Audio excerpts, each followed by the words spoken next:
तो finally Trump साहब को नोबेल पीस प्राइज नहीं मिला और फिर उन्होंने चाइना के ऊपर, उनके आईटी प्रोडक्ट्स के ऊपर 100% टैरिफ अनाउंस कर दिए। चाइना ने भी वहाँ पे जो रेयर अर्थ मिनरल्स है उनके सप्लाई पे काफ़ी रिस्ट्रिक्शंस लगा दिए हैं। तो क्या ग्लोबल ट्रेड वॉर फिर से शुरू हो रहा है? पिछला हफ्ता न्यूज़ के हिसाब से काफ़ी ठंडा था और हमने कहा था कि चार्ट से बता रहे हैं कि निफ्टी अगर 25,000 के ऊपर टिक जाता है तो एक दिवाली रैली की उम्मीद बनती है और हमने देखा कि वैसे हो भी रहा था। अब पिछले हफ्ते से क्वार्टर रिजल्ट शुरू हो चुके हैं तो उसमें टीसीएस के रिजल्ट्स कुछ खास नहीं थे, काफ़ी फ्लैट थे।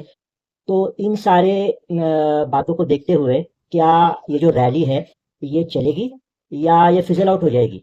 तो इस हफ्ते में हमको क्या करना है और किन चीज़ों से बचना है जिससे कि हमको प्रॉफिट मिलता रहे और हम लॉस से भी बचते रहे, चलिए देखते हैं।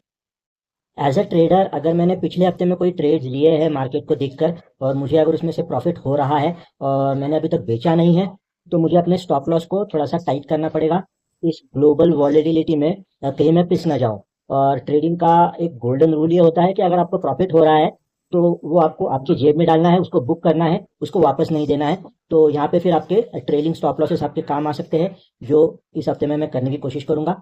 अगर इस हफ्ते में मुझे कुछ बाय करने की इच्छा हो भी जाती है तो आईटी सेक्टर से मैं दूर रहूंगा क्योंकि चाइना में आईटी के ऊपर जो टैरिफ लगाया है उसका असर थोड़ा बहुत तो होगा। आईटी के रिजल्ट्स का भी असर होगा और जो चाइना ने रेयर अर्थ मिनरल्स का थोड़ा सा प्रेशर बना के रखा है तो उससे रिलेटेड सेक्टर्स को भी मुझे अवॉइड करना पड़ेगा इस हफ्ते। और जैसे मैं पिछले कई हफ्तों से मेंटेन करता आ रहा हूँ कि शॉर्ट टर्म व्यू रखना मेरे ज़्यादा फायदे का है क्योंकि सिचुएशन काफ़ी वॉलेटाइल है और कब कहाँ से कौन सा टैरिफ आ जाए, कब कहाँ पे कौन से गवर्नमेंट कुछ कर दे। तो शॉर्ट टर्म व्यू रखेंगे, जो भी प्रॉफिट आ रहा है उसको जेब में डालेंगे, जो भी लॉस हो रहा है उससे फटाफट बाहर निकल जाएंगे और अगले ट्रेड के लिए फ्रेश तैयार रहेंगे। तो बाहर ट्रेड से बाहर निकलेंगे तो जो सिचुएशन चल रही है उसको अनबायस्ड तरीके से समझने में ज़्यादा आसान रहेगी।